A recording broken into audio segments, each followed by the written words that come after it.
Part 2. Okay, so the LFP batteries, or lithium iron phosphate batteries that we're using here, are warranted for 7,000 cycles. Mm-hmm. So one can do the math. If we do a battery cycle once a day, 365 days a year, we have a grad student with us here today. Maybe you could take 7,000, divide that by 365 days, and we'll get the number of years that these are warranted for. Now, by managing them, by properly programming the inverter charger so that we maintain the health of our batteries, just like we would maintain our heart. This is the pulmonary system for our energy storage project. We might get much longer life than that. So it's the potential life for these batteries could be 20 years. We're warranted to have over a decade. Depending on how we cycle them. So that's a topic for another day. But moving along, we have a grid connection, and this grid connection, these breakers are essentially 50 ampere. There's one here that's 63 amps, but we have 240 volt connections at 50 amps. And we have that for the grid, we have that for the generator, and we have that for the load. So these are two inputs. These two breakers are for inputs coming into our system, whether it be the grid if you have a grid connection, or the generator if we have a generator connection, and we have both. Okay? This is our output. This is the only AC output from this system. I see. It says grid load. Okay, right. So there it is. So we haven't wired this up yet because I know I have to take these all off, and I'll be pulling wires from this through to the connection box that we have external on this enclosure. So that really wraps it up for here. There's a lot of other things we could talk about. These are the ports for the control features. We'll talk a little bit about that with the generator. For example, there's a certain temperature upon which you don't want to charge a battery. So we can use that feature by putting a thermocouple on the batteries, sensing temperature. There's a temperature at which you don't want to charge the battery. That's a high point. There's a low point. We're going to use these for control. We have COM ports up here, communication ports, whether they be Ethernet. We also have Bluetooth communications that are available to us, and we have Wi-Fi communications that are available to us. Okay? And so I'm just touching on some of the features that are in this feature-rich inverter. Was this part of the inverter, or did you add this to the inverter? This is all part of it. It comes with all of this in there. So in many systems, we would have to create this interconnection box. We'd have a separate communications box, like you would have with an SMA inverter. You would have a separate box for all your overcurrent protection devices. Okay. You may have a junction box to bring in all these wires before they're combined. Right. Okay. You may have a control box to have all your control wiring, and then a separate box for communications. In this case, it's kind of I guess you could call it a pre-wired, grid-tied solar inverter that has battery charging capability and an ability to connect to a host server to communicate its performance to anyone that wants to see it on the World Wide Web. That's amazing. Before you close the box up, are these fuses I'm seeing here on this? No. Why does it go into a bus that's labeled? These are just, you wouldn't put fuses in front of breakers, so our overcurrent protection in this is the breakers here. The only fuses we have on the batteries are the individual fuses here. So if we break the positive on any one battery, we've broken the circuit to that battery. So but this will reset. So this is for overload, and then it pops the. They serve fundamentally different purposes. So, for example, this is going to trip if we have over 250 amps. Okay, so it's here to protect the equipment. 250 being drawn. 250 amps, which is basically current flow. So if there's a flow of current over 250 amps through this device, it's going to trip. Okay. But not something to worry about. No, you put on too many loads, and then 250 is what it's going to be able to accommodate, right? And of course, this is 250 volts at 250 amps at roughly 50 amperes, or 50 volts. So 50 volts times 250 amperes is our ability to move power through this breaker. right? Mm-hmm. Just like the grid breaker here, I believe is 63 amps. I don't have my glasses on right now, so I can't look at it. But I think it's 63 amps at 240 volts. So you could do the math. So 60 times 240, right? So we're up over 12 kilowatts here. Yeah. The generator breaker, I believe, is a 50 amp breaker at 240. So that's 12 kilowatts, whereas this is over 12 kilowatts. This inverter has some interesting capabilities in that we can pass power through the bus. These are all connected to the AC bus, which is higher than the capacity of, say, the generator itself. And maybe even higher than the loads that we would have to supply. This is only a 5 kilowatt inverter. So if we took 5 kilowatts divided by 250 volts, 5,000 divided by 250 is that's only 20 280 amperes, yeah. right? That's only 20 amperes. So at 240 volts, this battery can, this inverter can only power something that's 5,000 watts or 20 amps at 250 volts. So will we be able to run the air conditioning in the RV off of Yeah, this? we can run it, the air conditioning for sure, because you've got I believe you've got a 1500, is it 1500? No, it's 1500 BTU AC unit, right? Or it's either 1350 or 1500 BTU. So we're not going to have any trouble powering that. So aren't they supposed to use 30 amp, the 30 amp cord for that? There's a 50 amp, that's 30 for amp. your whole. That's whole for thing. your whole RV. So your RVs, interestingly, come with different service entrances. Of course, the smaller ones have smaller services entrances. So the RV that you're staying in, Nathan, for example, probably has a 30 amp, 120 volt service entrance. So that's 120 volts times 30 amps is 3.6 kilowatts or 3,600 watts, right? So there's no load that you could throw at this inverter that would prevent your RV from running at 3,600.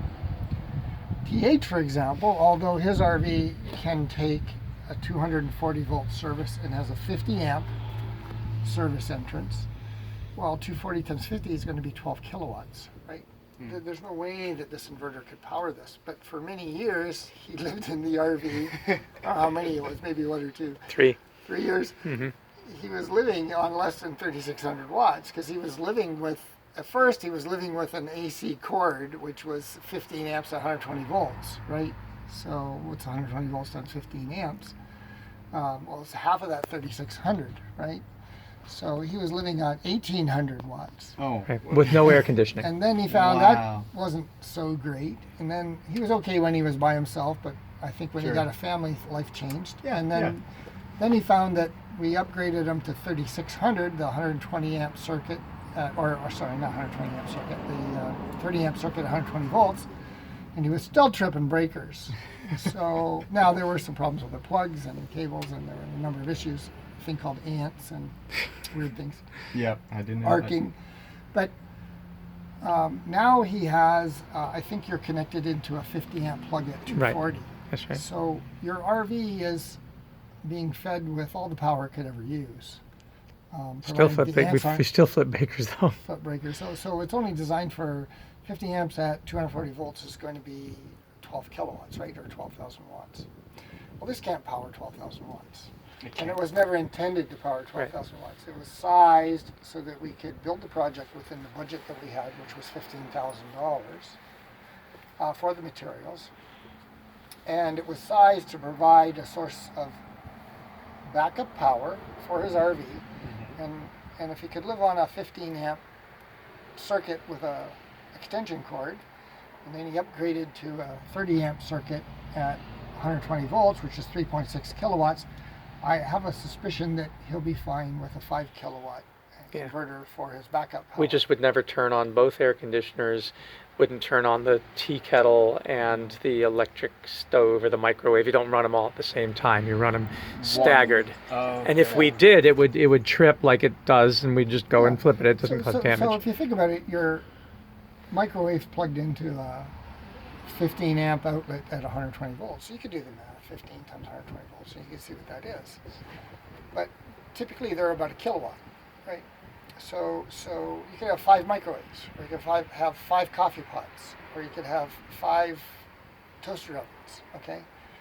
Or some combination equivalent to that. But you don't have 5 toaster ovens. You'll probably have some lighting.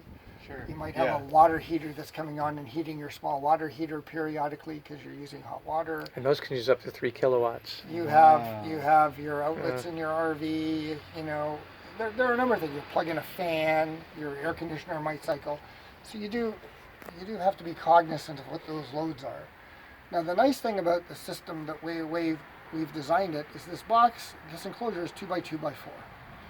So we wanted it to be mobile. You'll notice it can be picked up by a forklift in the front. It can be picked up by a forklift on the sides. It actually fits between the wheel wells of any half-ton truck. How did you get it on here?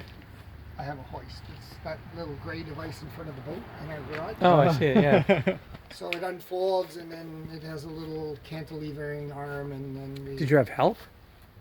No, we just lifted it up and set it in. So now the equipment wasn't in. Oh, okay. But the box Good. weighs about 300 pounds. Yeah. Oh. Because it's a heavy box.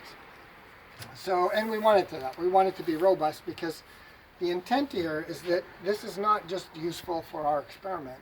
The intent is that this could provide power for disaster relief housing.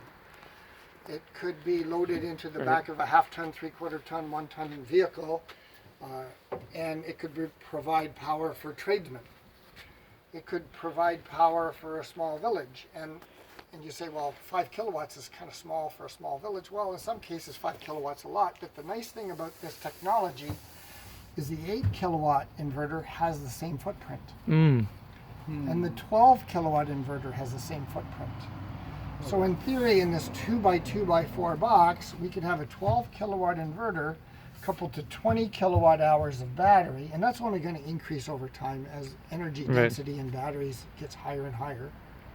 But that's a very, very powerful solution. And it doesn't change the size of the weight at all. Providing the power for a small home, or a cottage, or a fishing lodge, a hunting cabin. That's what we're demoing. So what we're trying the to guinea do pigs. is to create a mobile system, and to the extent that we can give it lots of energy sources, and it can work with those energy sources, and they can be combined, whether they be PV, whether they be a fossil fuel generator, whether they be a grid connection. If we can combine all of those easily by the parameters that we put into the inverter, and we can maintain the health of our batteries, we've created a system that's portable, it could be stationary, it's mobile in the most common vehicles that we use.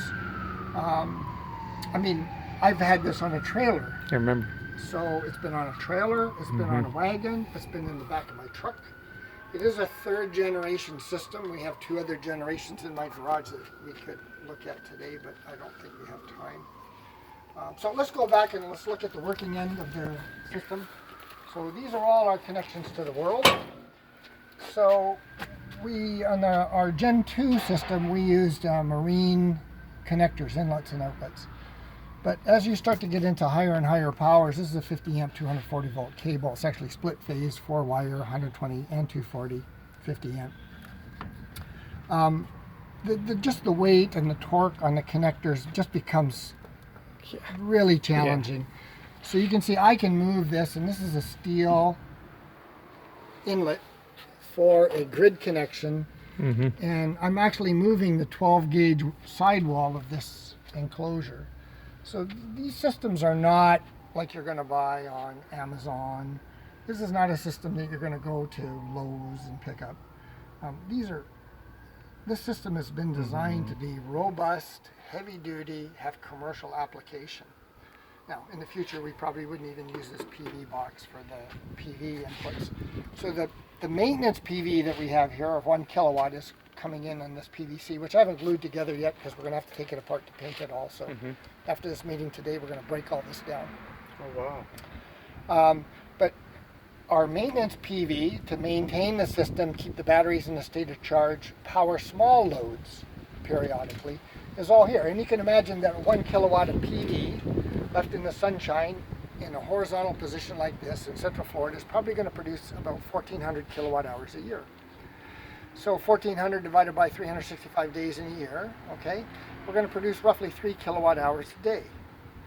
So we could use up to 3 kilowatt hours a day, and the system would self-maintain. Okay. Now, when I first We could use the 3 kilowatts, and it would maintain. and would self-maintain. Yep. Okay. So at around 3 kilowatt hours, because I mean our generation would be 3 kilowatt hours a day. If our consumption was less than 3 kilowatt hours a day, we'd be fine. Now there's some efficiency losses that occur in here, but we're just talking rough numbers. When TH was using a 15 amp plug to power his RV, that's the kind of energy that he would have needed to support his RV. Just these 3 panels. Okay. But he's using a lot more today.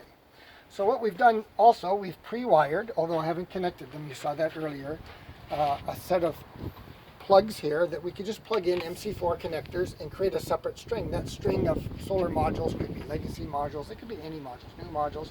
It could be a ground mount, could be a roof mount, it could be anywhere but on this trailer. Right. Okay?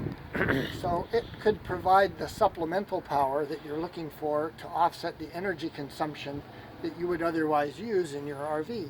Now, what happens if you weren't using power in your RV? Well, the interesting thing about this system is it's not an off-grid system. It's a grid-tied system.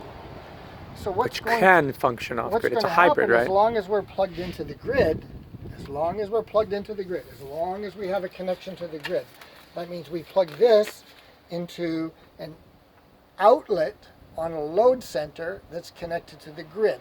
So we plug this into an outlet that's connected to a load center that's on the property, okay, a different box, electrical box, that's connected to the grid. When we're producing surplus power, which would be when the batteries are at the state of charge that we programmed that we want, and we've exceeded the power demand by our current loads, we're going to export power to the grid through this, okay, in a listed device, so a UL listed device, that's compliant with the net metering requirements here in the United States. One moment, we're going to start in that part